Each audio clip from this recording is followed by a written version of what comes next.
Muere de una vez, viejo asqueroso. Las palabras de mi hijo, Gerardo, resonaron en las paredes de la casa que construí, con el sudor de 40 años de trabajo. Su rostro, antes tan parecido al mío, ahora estaba deformado por un odio que jamás pensé ver en mis propios descendientes.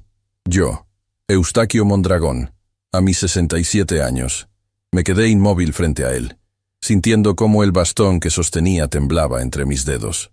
No por miedo, sino por una mezcla de decepción y furia contenida que me quemaba por dentro. Lo que Gerardo no sabía era que yo había empezado a grabar cada una de nuestras interacciones desde hace 3 meses. Lo que él no sabía era que, a pesar de mis canas y mis manos arrugadas, mi mente seguía tan afilada como cuando enseñaba historia en la universidad. Lo que mi hijo no sabía era que yo ya había anticipado su traición. Antes de continuar con la historia, por favor, haz clic en el botón de me gusta. Suscríbete al canal y comenta desde dónde estás viendo. Tu ayuda es muy importante. Todo comenzó a cambiar hace 6 meses, cuando Gerardo y su esposa Marisa empezaron a visitarme con más frecuencia. Al principio me alegré, pensando que finalmente querían acercarse después de años de visitas esporádicas. Qué ingenuo fui. Las visitas siempre terminaban igual. Competiciones de préstamos cada vez más grandes. Ese martes, cuando los vi llegar sin aviso, supe que algo grave pasaría. Gerardo vestía su traje de banquero, ese que usa cuando quiere intimidar. Marisa lo seguía con esa sonrisa falsa que nunca llega a sus ojos. Mi pequeño Tadeo, mi nieto de 10 años, venía con ellos, cabizbajo y en silencio, algo raro en un niño normalmente lleno de energía y preguntas. «Papá, tenemos que hablar seriamente», dijo Gerardo apenas cruzó la puerta. Nos sentamos en la sala. Tadeo se quedó a mi lado, aferrándose a mi brazo como si presintiera la tormenta que se avecinaba. «Marisa y yo hemos estado pensando», continuó Gerardo sin rodeos, «que ya no puedes vivir solo. Esta casa es demasiado grande para ti, y tu salud está empeorando». «Mi salud está perfecta», respondí con calma. «El doctor Valenzuela me lo confirmó la semana pasada». Marisa soltó un suspiro exagerado. «Don Eustaquio, usted ya no recuerda las cosas como antes. La semana pasada olvidó recoger a Tadeo de la escuela. Era una mentira descarada. Jamás había olvidado a mi nieto. De hecho, ese día Marisa me llamó para decirme que ella lo recogería. «Queremos que firmes estos documentos», intervino Gerardo, sacando unos papeles de su maletín. «Es un poder notarial para que podamos administrar tus bienes y tomar decisiones por ti cuando ya no puedas hacerlo». Tomé los papeles y los revisé lentamente, fingiendo dificultad para leer. En realidad, estaba ganando tiempo mientras procesaba la magnitud de su traición. El documento no solo me quitaba control sobre mi casa y mis ahorros, sino que incluía una cláusula para internarme en un asilo, si ellos lo consideraban necesario. «Necesito tiempo para leerlo con calma», dije, dejando los papeles sobre la mesa. «No hay tiempo para eso», insistió Gerardo, su voz endureciéndose. «Firmarás hoy. Tu abuelo está muy cansado, Tadeo», intervino Marisa. «¿Por qué no vas al jardín mientras los adultos terminamos de hablar?» Tadeo me miró con sus ojos llenos de preocupación. «¿Estás bien, abuelito?» «Estoy bien, chamaco», le aseguré con una sonrisa. «Ve un rato afuera, no tardaremos». Apenas Tadeo salió, el rostro de Gerardo se transformó. «Mira, viejo, ya me cansé de juegos. O firmas, o te juro que no volverás a ver a Tadeo». Me levanté lentamente, apoyándome en mi bastón. «Esta casa y mi dinero es lo único que les importa, ¿verdad?», pregunté, mirándolos directamente. «Por favor», se burló Marisa, «como si no supiéramos que ya no puedes ni recordar dónde dejas tus llaves. Sería irresponsable dejarte manejar tanto dinero en tu estado». «No voy a firmar», dije con firmeza. Fue entonces cuando Gerardo explotó. Se levantó de un salto, tiró la mesa de centro y se acercó a mí hasta que pude sentir su aliento en mi cara. «Muere de una vez, viejo asqueroso. Estamos hartos de esperar a que nos dejes algo. Todo lo que tienes será nuestro con o sin tu permiso». En ese momento, Tadeo entró corriendo, asustado por los gritos. Sus ojos se abrieron con horror al ver a su padre amenazándome. «¡Papá, no!», gritó, corriendo hacia mí. Gerardo retrocedió de inmediato, intentando componerse. Pero el daño estaba hecho. Tadeo lo había visto, y por la forma en que me abrazaba, supe que jamás olvidaría ese momento. «Nos vamos», ordenó Gerardo, tomando bruscamente a Tadeo del brazo. «Y tú, viejo, piénsalo bien. Volveré mañana por esos papeles firmados». Cuando la puerta se cerró tras ellos, me dejé caer en mi sillón, exhausto. Mi mano buscó en el bolsillo de mi camisa el pequeño dispositivo de grabación que mi vecina Soledad me había conseguido. Lo apagué, confirmando que había captado toda la conversación. Tomé el teléfono y marqué 2 números. Primero a Soledad Quiroz, mi vecina y exabogada, quien había estado ayudándome a documentar el comportamiento cada vez más agresivo de Gerardo. Luego al comandante Cetina, mi amigo de décadas, quien me había aconsejado mantener un registro de todo. Lo que mi hijo no sabía era que yo ya estaba 2 pasos adelante. Lo que él no sabía era que yo haría cualquier cosa para proteger a mi nieto Tadeo de sus padres tóxicos. Lo que Gerardo no sabía era que este viejo todavía tenía mucha pelea por dar. Cuando colgué el teléfono, miré la foto de mi difunta esposa Rosario en la pared. «No te preocupes, mi amor», murmuré. «No dejaré que destruyan lo que construimos. Y sobre todo, protegeré a nuestro nieto». Me levanté con determinación. La guerra había comenzado, y aunque ellos tenían la fuerza de la juventud, yo tenía algo mucho más valioso: la experiencia de una vida entera enfrentando adversidades y la paciencia que solo los años pueden dar. Gerardo creía que estaba lidiando con un anciano débil y confundido. Pronto descubriría cuán equivocado estaba. La noche después del enfrentamiento con Gerardo no pude dormir. Las palabras de mi propio hijo resonaban en mi cabeza como un eco interminable. Pasé horas sentado en la oscuridad, revisando mentalmente cómo habíamos llegado a este punto. ¿En qué momento mi hijo se había convertido en un extraño que deseaba mi muerte? A la mañana siguiente, mientras preparaba mi café, escuché el timbre. Era demasiado temprano para visitas, apenas las 7. Abrí la puerta con cautela y me encontré con Soledad Quiroz, mi vecina de los últimos 15 años. A sus 64 años, Soledad mantenía la agudeza mental que la había hecho una de las abogadas más respetadas de Puebla antes de su retiro. «¿Cómo estás, Eustaquio?», preguntó, estudiando mi rostro con sus ojos penetrantes. «Te escuché discutir con Gerardo ayer. La invité a pasar y nos sentamos en la cocina.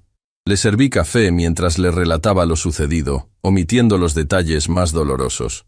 No fue necesario. Soledad me conocía lo suficiente para leer entre líneas. «¿Tienes la grabación?», preguntó directamente. Saqué el pequeño dispositivo de mi bolsillo y se lo entregué.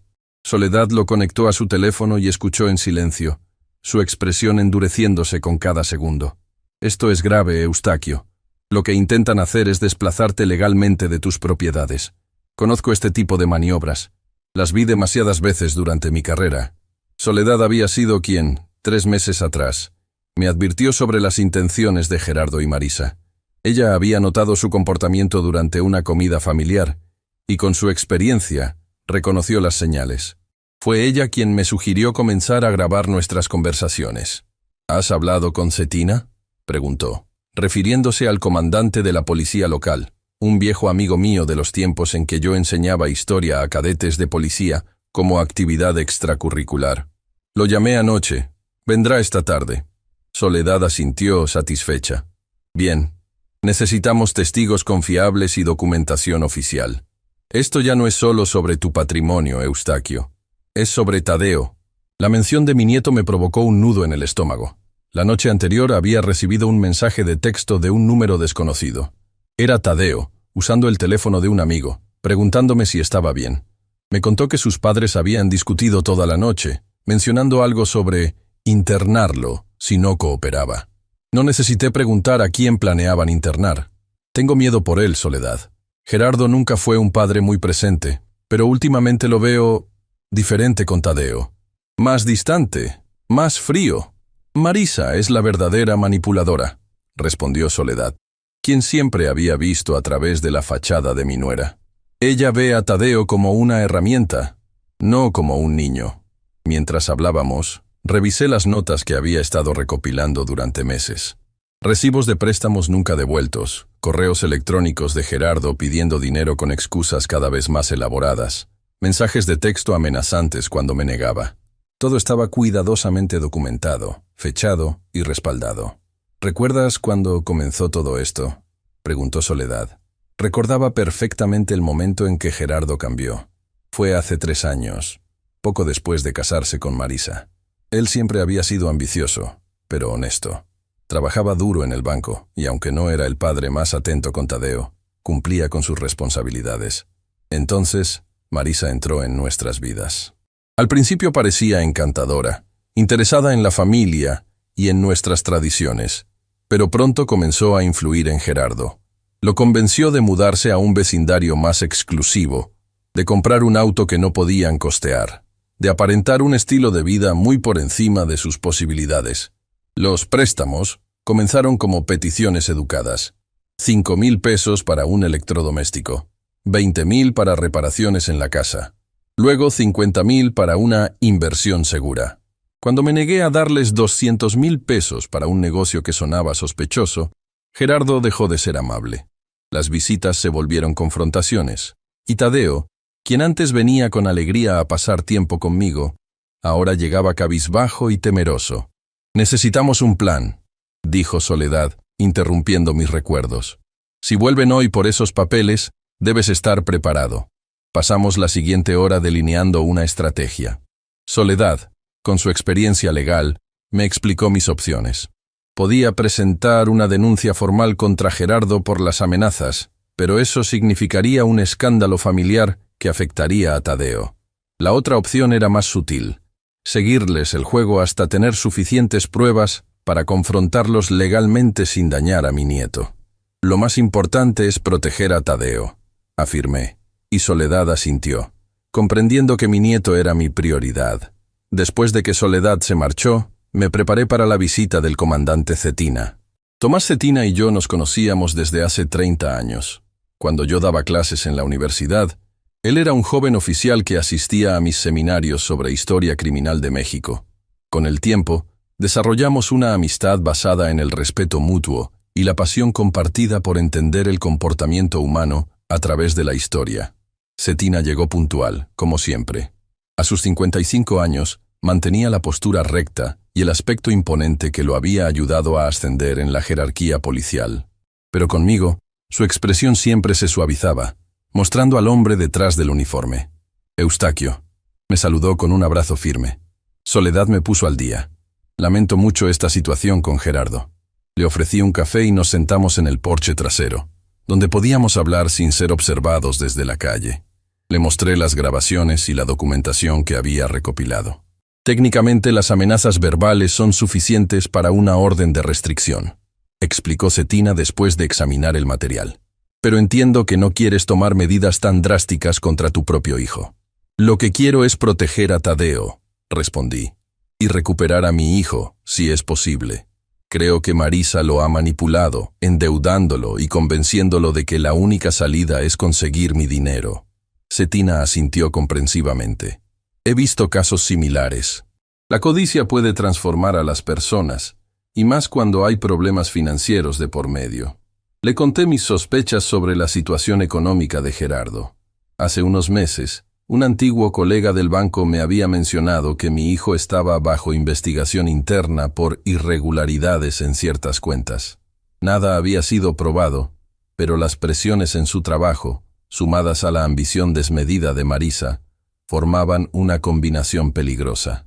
«Lo que me preocupa es lo que harán cuando vuelvan y me niegue a firmar», confesé. «Gerardo estaba fuera de sí ayer. Nunca lo había visto así». Cetina reflexionó un momento. «Necesitamos más pruebas de sus intenciones. Si tienes razón y planean internarte contra tu voluntad, eso es un delito grave».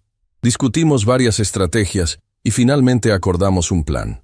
Cetina asignaría a un oficial de confianza para vigilar discretamente mi casa.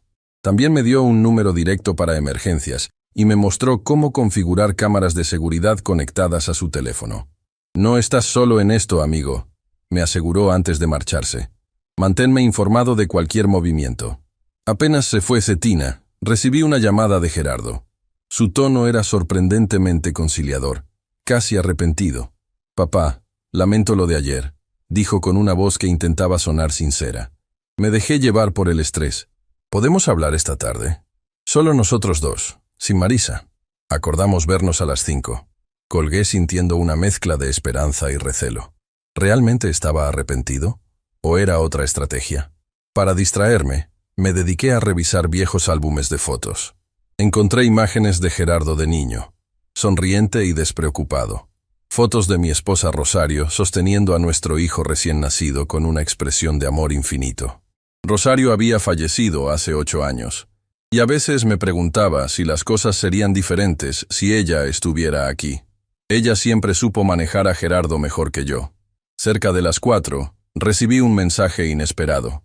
Era de la maestra de Tadeo, preguntándome si todo estaba bien, ya que Gerardo había retirado a Tadeo de la escuela temprano, mencionando una emergencia familiar. Un escalofrío me recorrió la espalda. Inmediatamente llamé al celular de Gerardo, pero no contestó. Llamé a Cetina, explicándole la situación. Prometió enviar a alguien a la casa de Gerardo para verificar que Tadeo estuviera bien, bajo el pretexto de una visita rutinaria del Departamento de Servicios Sociales Escolares. A las 5 en punto, Gerardo llegó. Solo, como había prometido, pero con una expresión que me puso en alerta. Sus ojos evitaban los míos, y sus manos no dejaban de moverse nerviosamente. ¿Dónde está Tadeo?, pregunté inmediatamente. Con Marisa, en casa de sus padres, respondió, demasiado rápido. Escucha, papá, he estado pensando. Quizás fui demasiado brusco ayer. Esos papeles son para protegerte, pero entiendo que necesites tiempo para considerarlos. Su repentino cambio de actitud me pareció sospechoso. Le ofrecí un café, ganando tiempo mientras analizaba la situación. Mientras estábamos en la cocina, noté que Gerardo inspeccionaba la casa con la mirada, como buscando algo. ¿Qué buscas, hijo?, pregunté directamente. Nada, respondió sobresaltado. Solo me preguntaba si has estado tomando tus medicinas. Últimamente pareces confundido. No tomo medicinas. Nunca las he necesitado. Este comentario confirmó mis sospechas. Estaban construyendo una narrativa de deterioro mental para justificar sus acciones. Estoy perfectamente lúcido, Gerardo, respondí con calma. Tanto que recuerdo cada peso que me has pedido prestado en los últimos 2 años. Suman casi $500,000, ¿no es así? Su rostro se tensó. Eso no es justo, papá. Sabes que estamos pasando por un momento difícil. ¿Qué tan difícil, hijo? Tan difícil como para intentar quitarme mi casa. Tan difícil como para planear internarme contra mi voluntad. Gerardo palideció. ¿Quién te ha dicho esas mentiras? ¿Fue esa vieja entrometida de Soledad? Ella siempre ha intentado ponerte en mi contra. Nadie me ha dicho nada que yo no haya visto con mis propios ojos, respondí, manteniendo la calma. Y Soledad solo se preocupa por mí, como deberías hacerlo tú. La conversación continuó tensa, con Gerardo alternando entre negaciones indignadas y súplicas emotivas. Insistía en que todo era por mi bien, que él y Marisa solo querían asegurarse de que yo estuviera bien cuidado cuando mi mente ya no funcionara correctamente. Cada palabra confirmaba que mis sospechas eran ciertas. Mientras hablábamos, mi teléfono vibró con un mensaje de Cetina. Tadeo no está con los padres de Marisa. Seguimos buscando. Sentí que mi sangre se helaba. ¿Dónde estaba mi nieto? Gerardo. Interrumpí su monólogo sobre los beneficios de cierta residencia para ancianos. ¿Dónde está realmente Tadeo? Mi hijo se detuvo, confundido por mi cambio de tema. Ya te dije, con sus abuelos maternos. Mientes, dije, mostrándole el mensaje de la maestra. Lo sacaste temprano de la escuela, y acabo de confirmar que no está con los padres de Marisa. El rostro de Gerardo se transformó.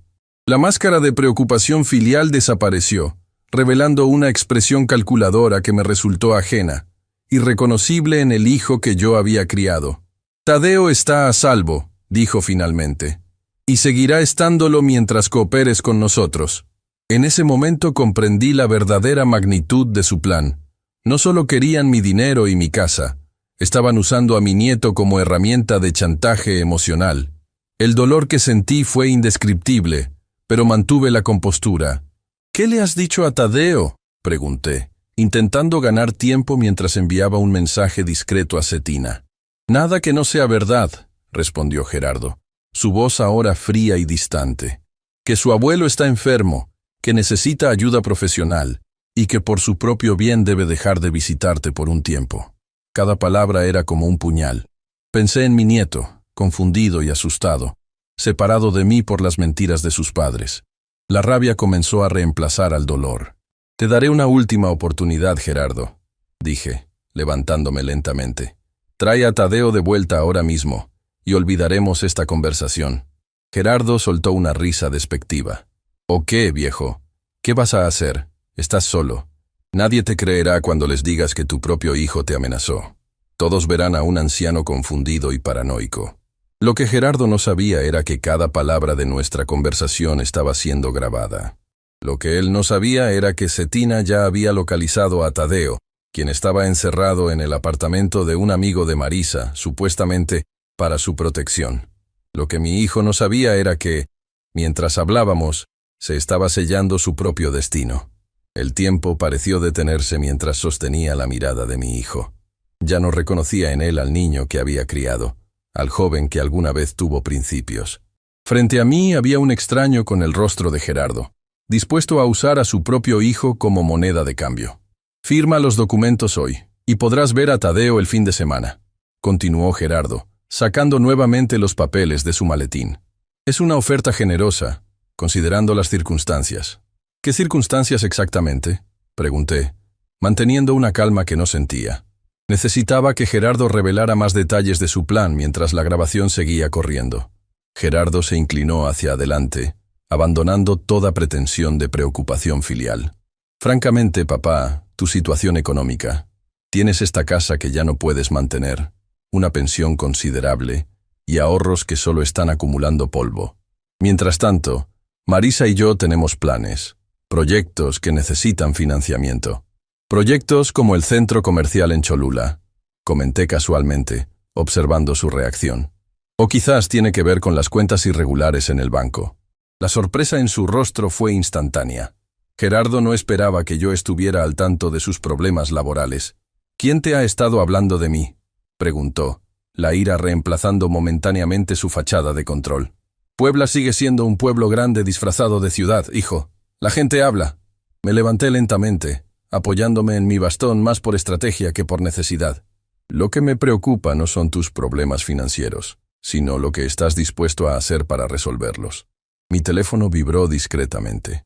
Era otro mensaje de Cetina. «Estamos en posición. Oficiales en camino al apartamento donde tienen a Tadeo. Mantén la calma y sigue el plan».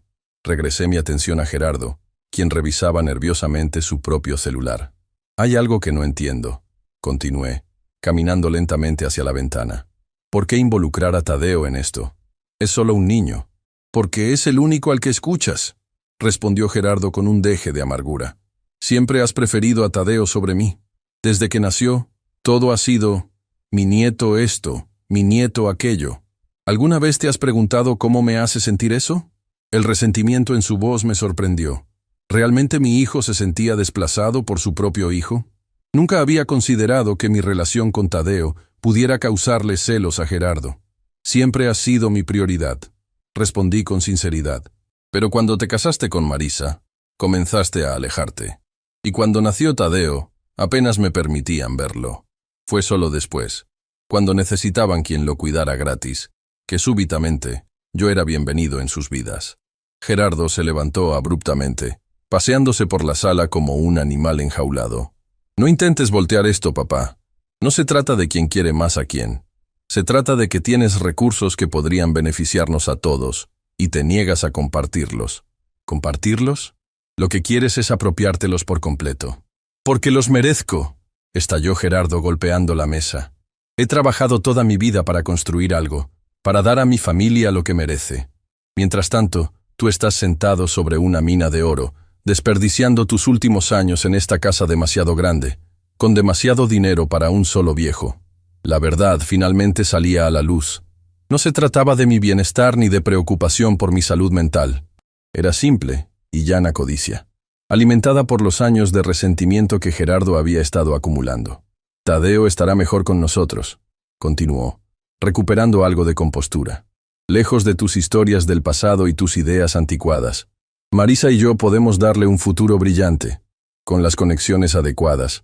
las escuelas correctas. ¿Con qué dinero, Gerardo? ¿El que me robarías a mí?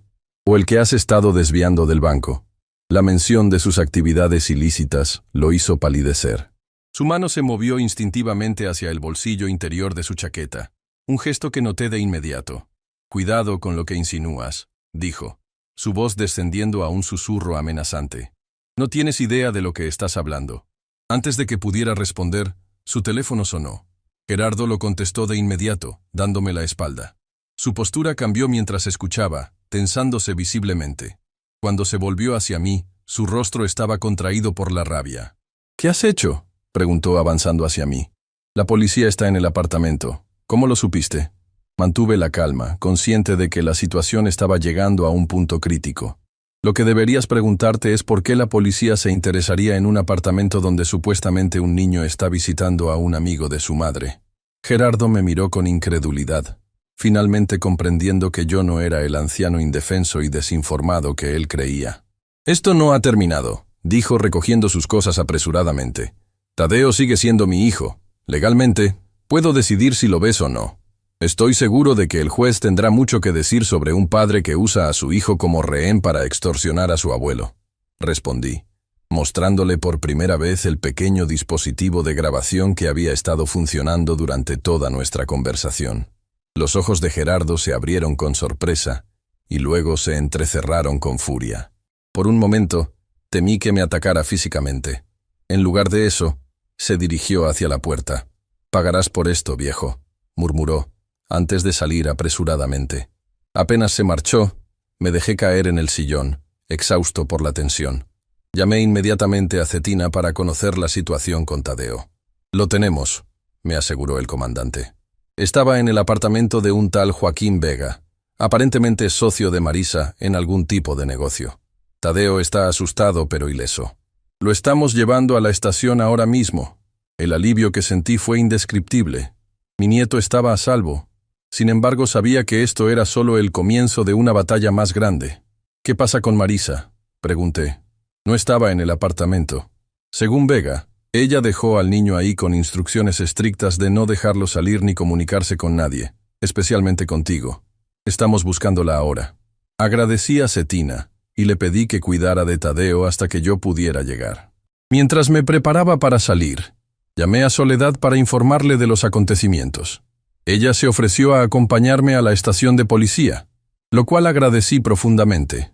En momentos como este, la presencia de una amiga con conocimientos legales era invaluable. El trayecto hacia la estación me pareció eterno. Mi mente no dejaba de pensar en Tadeo, en cómo estaría procesando todo esto.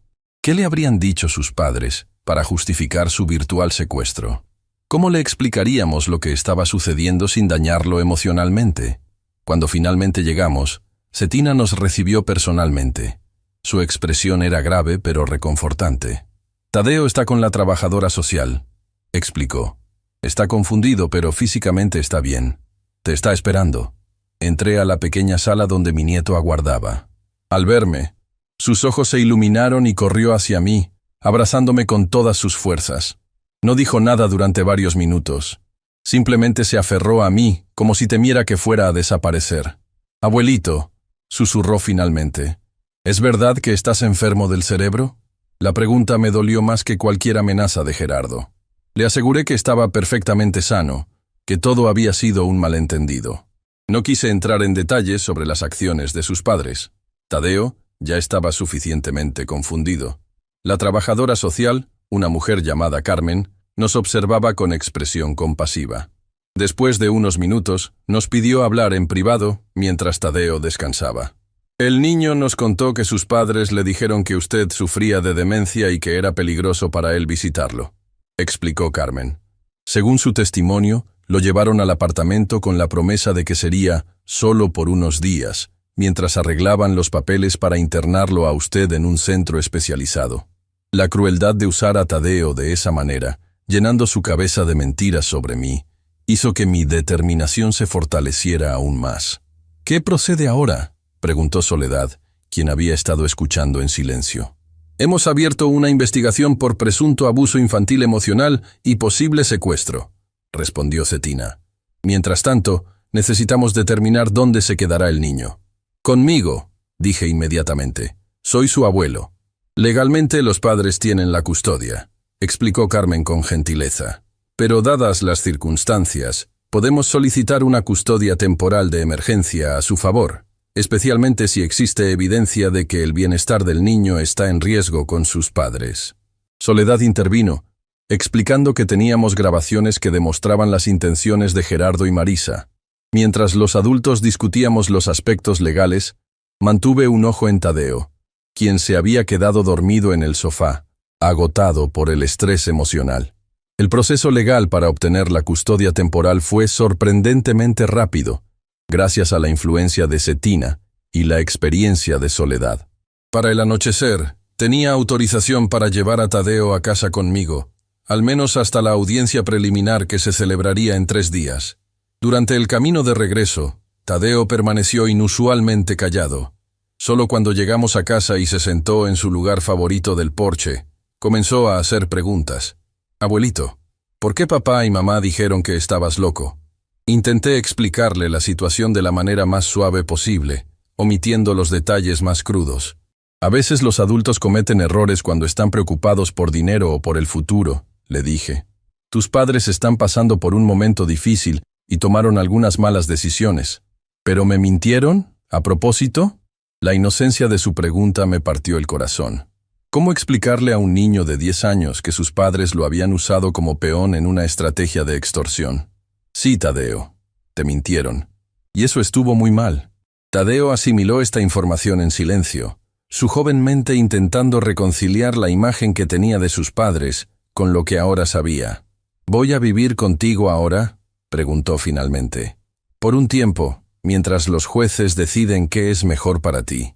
Esa noche, después de acostar a Tadeo en la habitación que siempre mantenía lista para él, recibí una llamada de Cetina. La policía había localizado a Marisa en casa de sus padres, aparentemente preparándose para un viaje repentino.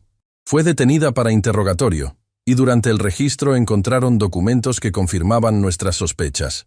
Un plan detallado para declarar mi incapacidad mental, transferir mis bienes a nombre de Gerardo e internarme en una residencia de ancianos en las afueras de la ciudad. Hay más, añadió Cetina con voz grave. Encontramos evidencia que vincula a Marisa con el desvío de fondos en el banco. Parece que ella y Gerardo han estado malversando dinero de las cuentas que él supervisa. Estamos hablando de varios millones de pesos. La noticia me dejó aturdido. La situación era mucho peor de lo que había imaginado. Mi hijo no solo había intentado despojarme de mis bienes, estaba involucrado en actividades delictivas que podrían llevarlo a prisión por años. ¿Dónde está Gerardo ahora?, pregunté, temiendo la respuesta. No lo sabemos. No regresó a su casa después de salir de la tuya. Hemos emitido una alerta para localizarlo. Después de colgar, me quedé mirando por la ventana hacia la noche estrellada de Puebla. En algún lugar ahí afuera, mi hijo estaba huyendo, posiblemente planeando su próximo movimiento. La idea de que Gerardo pudiera aparecer en cualquier momento, quizás desesperado y peligroso, me mantuvo en vela. Instalé el sistema de seguridad que Cetina me había proporcionado, asegurándome de que todas las entradas estuvieran bien cerradas. Luego revisé a Tadeo, quien dormía profundamente, ajeno al drama que se desarrollaba a su alrededor. Mientras observaba a mi nieto dormir, me invadió una profunda tristeza. ¿Cómo habíamos llegado a este punto? ¿En qué momento mi hijo, el niño que había criado con tanto amor, se había convertido en alguien capaz de tales acciones? Parte de mí quería creer que todo era culpa de Marisa, que ella lo había corrompido con su ambición desmedida. Pero en mi corazón sabía que Gerardo había tomado sus propias decisiones. A la mañana siguiente, desperté con el sonido de Tadeo en la cocina. Mi nieto, siempre madrugador, estaba intentando preparar el desayuno. El olor a café y pan tostado ligeramente quemado me recordó momentáneamente a tiempos más felices, cuando Gerardo era niño y hacía lo mismo los domingos. Mientras desayunábamos, noté que Tadeo revisaba constantemente su teléfono. ¿Esperas alguna llamada?, pregunté casualmente. Papá siempre me llama por las mañanas, respondió en voz baja, incluso cuando está enojado conmigo. La sencillez de su respuesta me conmovió. A pesar de todo, Tadeo seguía esperando esa conexión con su padre. Le expliqué, lo más suavemente que pude, que su papá estaba resolviendo algunos problemas y que podría pasar un tiempo antes de que pudieran hablar. Después del desayuno, recibimos la visita de Soledad, quien traía noticias sobre la audiencia preliminar. Mientras Tadeo veía televisión en la sala, ella me explicó en la cocina los detalles legales de nuestra situación. El juez revisará las evidencias y decidirá sobre la custodia temporal extendida, explicó. Con las grabaciones y los documentos encontrados en posesión de Marisa, tenemos un caso sólido. ¿Qué pasa con Gerardo?, pregunté, bajando la voz para que Tadeo no escuchara. ¿Sigue prófugo? Soledad asintió gravemente. La policía está vigilando todos los puntos de salida de la ciudad. Cetina cree que intentará contactar a Marisa o a Tadeo pronto. Como respondiendo a nuestras preocupaciones, el teléfono de Tadeo sonó en la sala. Mi nieto lo contestó antes de que pudiéramos reaccionar. Por su expresión, supe inmediatamente quién llamaba. Sí, papá, dijo Tadeo, su voz pequeña y cautelosa. Estoy con el abuelo. No me ha dicho nada malo de ti. Me acerqué lentamente, haciendo señas a Tadeo para que activara el altavoz. Con cierta vacilación, mi nieto presionó el botón. Necesito que me hagas un favor muy importante, Tadeo. La voz de Gerardo sonaba tensa, casi irreconocible. Hay unos documentos en el despacho del abuelo, en el cajón superior derecho de su escritorio. Necesito que los tomes sin que él se dé cuenta y me los traigas. ¿Qué documentos, papá?, preguntó Tadeo confundido. Unos papeles con el membrete del banco. Son muy importantes para mí. Si me ayudas con esto, prometo que todo volverá a la normalidad. Podremos ser una familia de nuevo. La manipulación era tan evidente que incluso Tadeo pareció detectarla. Sus ojos se encontraron con los míos, llenos de dudas y conflicto interno. No sé, papá. El abuelo dice que hiciste cosas malas. Tu abuelo está confundido. La voz de Gerardo se elevó, perdiendo su fachada de calma. Él no entiende lo que está pasando. Estoy tratando de protegernos, de asegurar nuestro futuro. ¿No confías en mí? Soy tu padre. Vi la lucha en el rostro de Tadeo, el terrible dilema de un niño atrapado entre dos lealtades. Antes de que pudiera intervenir, mi nieto tomó su propia decisión. No puedo hacer eso, papá, dijo con una firmeza sorprendente para su edad. Está mal tomar cosas sin permiso. El abuelo siempre dice que la honestidad es lo más importante. El silencio al otro lado de la línea fue seguido por un suspiro de frustración. Pon al viejo al teléfono, exigió Gerardo finalmente. Tadeo me pasó el teléfono con expresión de alivio, como si se hubiera quitado un gran peso de encima. Estoy aquí, Gerardo, dije manteniendo la calma. Esto no ha terminado, advirtió mi hijo, su voz cargada de amenaza. Encontraré la manera de recuperar lo que es mío, y cuando lo haga, lamentarás haberte puesto en mi contra. Nunca estuve en tu contra, hijo. Siempre he querido lo mejor para ti. Aún puedes hacer lo correcto. Entrégate. Enfrenta las consecuencias de tus acciones y comienza de nuevo. Por Tadeo, sino por ti mismo. La risa amarga que siguió me confirmó que mis palabras habían caído en oídos sordos. Siempre tan moralista, papá. Tan perfecto. Veremos si sigues predicando tus valores cuando termine contigo. La llamada se cortó abruptamente. Tadeo me miró con ojos llenos de preguntas que no sabía cómo responder. ¿Cómo explicarle que su padre, en su desesperación, había cruzado una línea de la que quizás no habría vuelta atrás? Lo único que pude hacer fue abrazar a mi nieto, asegurándole que, pasara lo que pasara, yo siempre estaría ahí para protegerlo. Mientras tanto, envié un mensaje urgente a Cetina, informándole de la llamada. La amenaza de Gerardo no era algo que pudiera tomar a la ligera. Los 2 días siguientes transcurrieron en un estado de alerta constante. Cetina asignó a un oficial para vigilar mi casa, mientras Soledad ayudaba con los preparativos para la audiencia. Tadeo, demostrando una resiliencia que me llenaba de orgullo, intentaba mantener una rutina normal, aunque notaba su mirada frecuentemente dirigida hacia la ventana, como esperando ver aparecer a su padre en cualquier momento. La mañana de la audiencia amaneció con una llamada de Cetina. «Tenemos a Gerardo», anunció sin preámbulos. «Intentó cruzar a Veracruz anoche. Está detenido y será trasladado a Puebla hoy mismo». Sentí una mezcla contradictoria de alivio y pesar. Mi hijo enfrentaría las consecuencias de sus acciones, como debía ser. pero el pensamiento de Gerardo tras las rejas me provocaba un profundo dolor. «¿Cómo está?», pregunté, bajando la voz para que Tadeo, que desayunaba en la cocina, no me escuchara. «Físicamente bien», respondió Cetina. «Mentalmente, está alterado. Ha estado haciendo acusaciones contra ti, diciendo que has manipulado a todos, que tienes demencia pero eres lo suficientemente astuto para ocultarla. Está desesperado», concluí tristemente. «¿Sabe lo de Marisa?». «Aún no. Ella ha estado cooperando con la fiscalía, proporcionando detalles sobre el fraude bancario. Al parecer, está negociando un acuerdo para reducir su sentencia. La traición final». Incluso en esto, Marisa pensaba primero en sí misma. Después de colgar, me uní a Tadeo para el desayuno. No le mencioné la captura de su padre. Esa noticia podía esperar hasta después de la audiencia. En su lugar, nos concentramos en prepararnos para el día. Soledad vendría a recogernos en 1 hora. «¿Tendré que hablar con el juez?», preguntó Tadeo mientras se ponía la ropa formal que habíamos comprado especialmente para la ocasión. «Probablemente», respondí con honestidad. «Pero no te preocupes. Solo tienes que decir la verdad.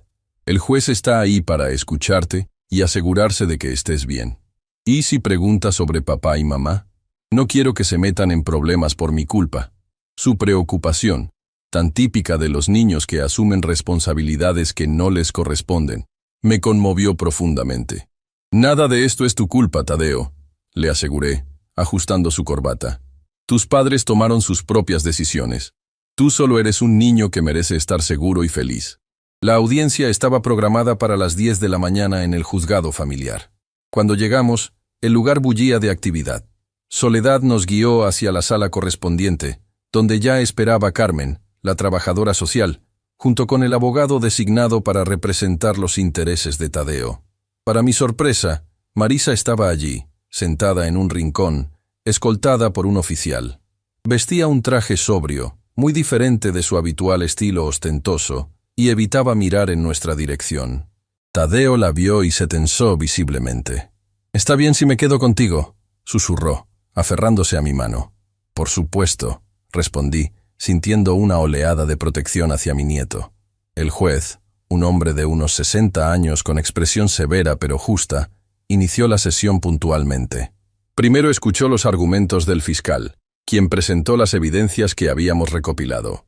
Las grabaciones de las amenazas de Gerardo, los documentos encontrados en posesión de Marisa detallando el plan para internarme, y los testimonios de Cetina y Carmen sobre las condiciones en que habían encontrado a Tadeo.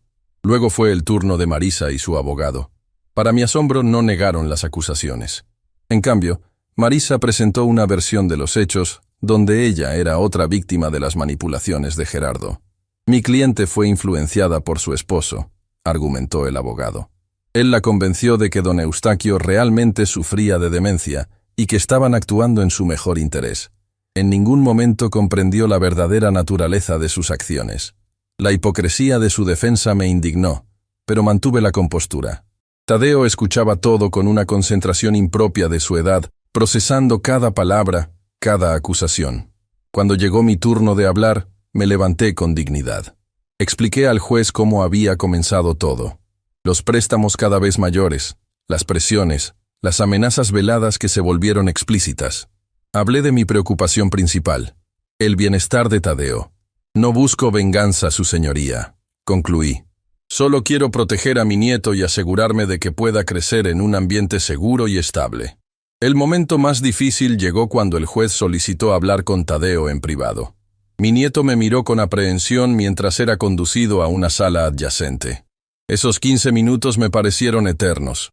Cuando regresaron, noté que Tadeo había llorado, pero también que caminaba más erguido, como si se hubiera quitado un peso de encima.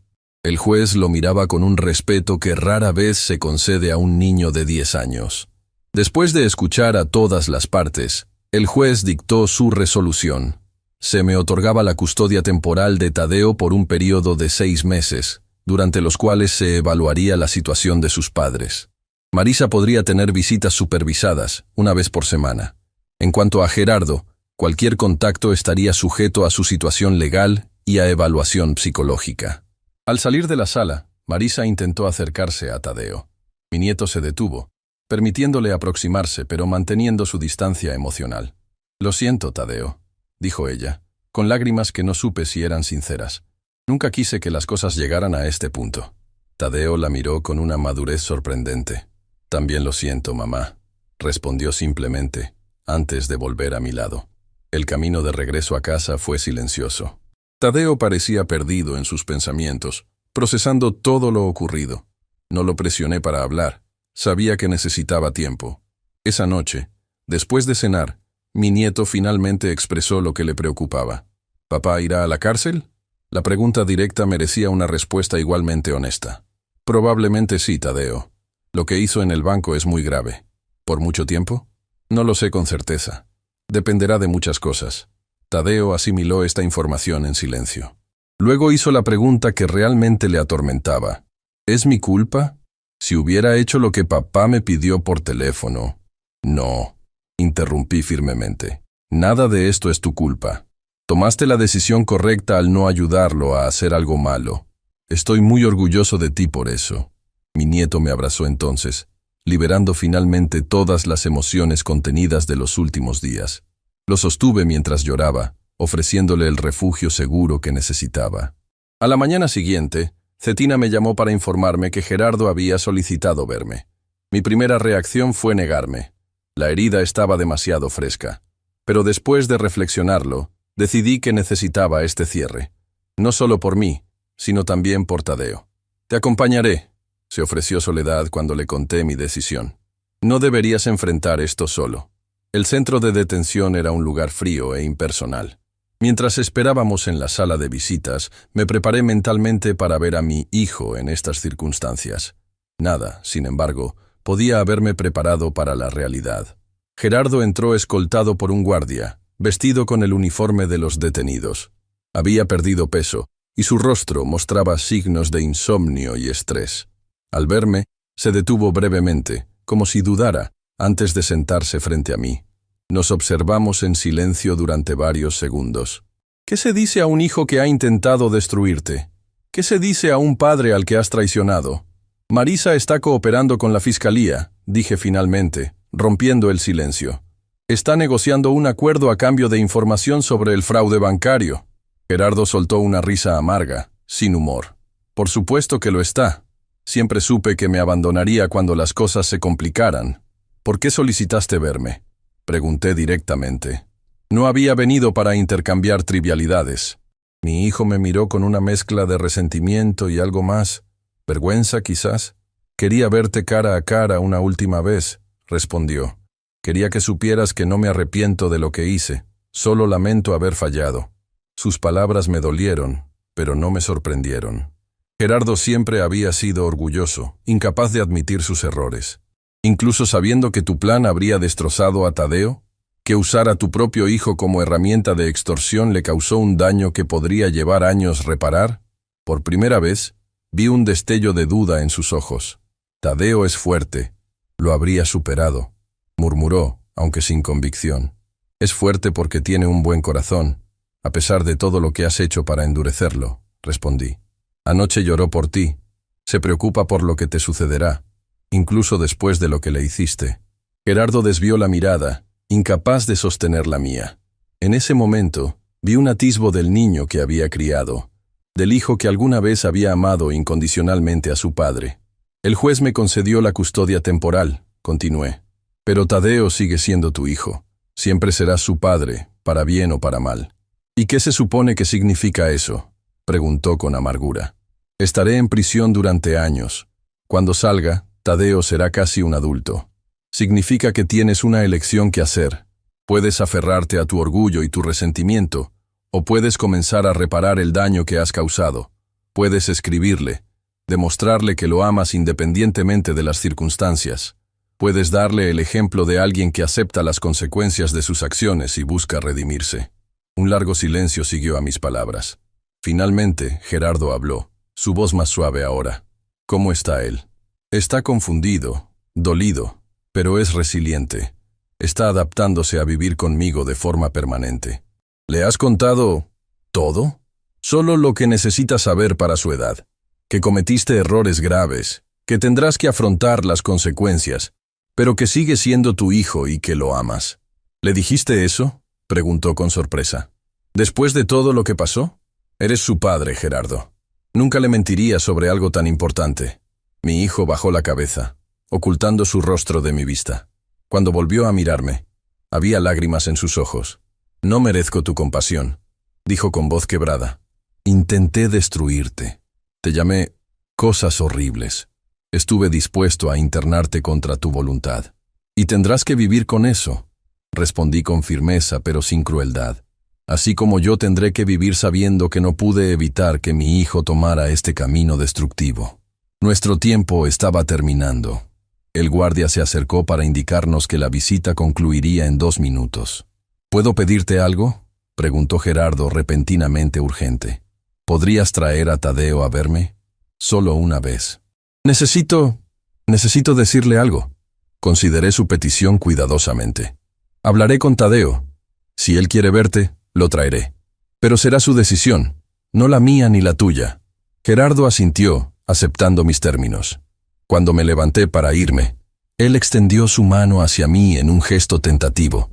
Después de un momento de duda, la tomé. Su apretón era firme, desesperado, como si temiera que este fuera nuestro último contacto.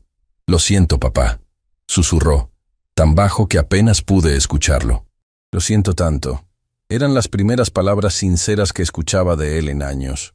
No solucionaban nada, no borraban el daño causado, pero eran un comienzo. Un pequeño rayo de esperanza en medio de tanta oscuridad. También lo siento, hijo, respondí con igual sinceridad. Al salir del centro de detención, encontré a Soledad esperándome. Su expresión me decía que entendía la magnitud emocional de lo que acababa de enfrentar. ¿Cómo estás?, preguntó simplemente, ofreciéndome su brazo para apoyarme. Sobreviviré, respondí. Siempre lo hago. Esa tarde, cuando regresé a casa, encontré a Tadeo en el jardín, leyendo uno de mis viejos libros de historia. Al verme, cerró el libro y me miró con expectación. ¿Lo viste?, preguntó directamente. Sí, respondí sentándome a su lado. Tu padre quiere verte. Dice que tiene algo importante que decirte. Tadeo consideró esta información con seriedad. ¿Tú crees que debo ir? Es tu decisión, Tadeo. Nadie puede tomarla por ti. Mi nieto reflexionó durante varios minutos, su joven rostro mostrando la lucha interna que libraba. Quiero verlo, decidió finalmente. Quiero preguntarle por qué hizo lo que hizo. Necesito entenderlo. 3 días después, llevé a Tadeo al centro de detención. Esperé en la sala contigua mientras mi nieto se reunía con su padre. La reunión duró 20 minutos exactos. Cuando Tadeo regresó, sus ojos estaban rojos, pero su expresión era serena, casi en paz. Durante el camino de regreso, no pregunté qué habían hablado. Eso era entre padre e hijo. Tadeo rompió el silencio cuando estábamos cerca de casa. Papá me pidió perdón, dijo, mirando por la ventana. Dijo que lo que hizo estuvo muy mal y que tendrá que pagar por ello. Me prometió que cuando salga intentará ser un mejor padre. ¿Y tú qué piensas sobre eso?, pregunté con suavidad. No sé si puedo confiar en él ahora mismo, respondió con una honestidad que me sorprendió. Pero quiero darle una oportunidad, algún día. Su respuesta, tan madura y equilibrada, me llenó de esperanza por su futuro. Tadeo estaba procesando el trauma de una manera saludable, sin negación, pero también sin amargura permanente. En las semanas siguientes, establecimos una nueva normalidad. Tadeo se inscribió en una escuela cercana a mi casa, donde pronto hizo amigos. Soledad se convirtió en una presencia constante en nuestras vidas, ayudando con los aspectos legales y ofreciendo el tipo de apoyo femenino que mi nieto necesitaba en ausencia de su madre. Marisa, fiel a su naturaleza, aceptó un acuerdo con la fiscalía que redujo significativamente su sentencia a cambio de testificar contra Gerardo y otros implicados en el fraude bancario. Cumplía sus visitas supervisadas con Tadeo puntualmente, aunque la relación entre ellos permanecía tensa y formal. Gerardo fue sentenciado a 7 años de prisión por fraude, malversación de fondos y extorsión. Comenzó a escribir cartas semanales a Tadeo, cartas sinceras donde hablaba de su arrepentimiento y su deseo de cambiar. Mi nieto las leía con atención y ocasionalmente respondía. 1 año después de aquel terrible día en que mi hijo me gritó que muriera, recibí una carta suya. Era extensa, detallada, una confesión completa de sus errores y los motivos detrás de ellos. Me hablaba de la presión que sentía por estar a la altura de mis logros académicos, de cómo su matrimonio con Marisa había exacerbado sus inseguridades, de cómo el miedo al fracaso lo había llevado a tomar decisiones cada vez más desesperadas. No justificaba sus acciones, solo las explicaba, y terminaba con una petición. No te pido que me perdones ahora, ni que olvides lo que hice. Solo te pido que me permitas intentar ser el hijo que mereces, el padre que Tadeo merece. Cuando haya pagado mi deuda con la sociedad, te pido una segunda oportunidad que sé que no merezco, pero que necesito para reconstruir mi vida. Esa noche, sentado en mi porche mientras Tadeo dormía, reflexioné sobre todo lo ocurrido. El camino hacia la reconciliación sería largo y difícil. Las heridas tardarían años en sanar completamente, si es que alguna vez lo hacían. Pero por primera vez en mucho tiempo, sentí esperanza genuina. Lo que mi hijo no supo aquel día, cuando me gritó que muriera, era que yo nunca dejaría de amarlo, a pesar de todo. Lo que no supo era que incluso en los momentos más oscuros, cuando planeaba destruirme, yo seguía siendo su padre, esperando el momento en que encontrara su camino de regreso. Y mientras contemplaba las estrellas sobre Puebla, agradecí silenciosamente la segunda oportunidad que la vida nos había dado a todos. No para olvidar el pasado, sino para construir un futuro mejor a partir de sus dolorosas lecciones. Si mi historia te conmovió, no olvides suscribirte a mi canal y activar las notificaciones. Cada semana comparto nuevas experiencias de vida que, como la mía, te harán reflexionar sobre el verdadero valor de la familia.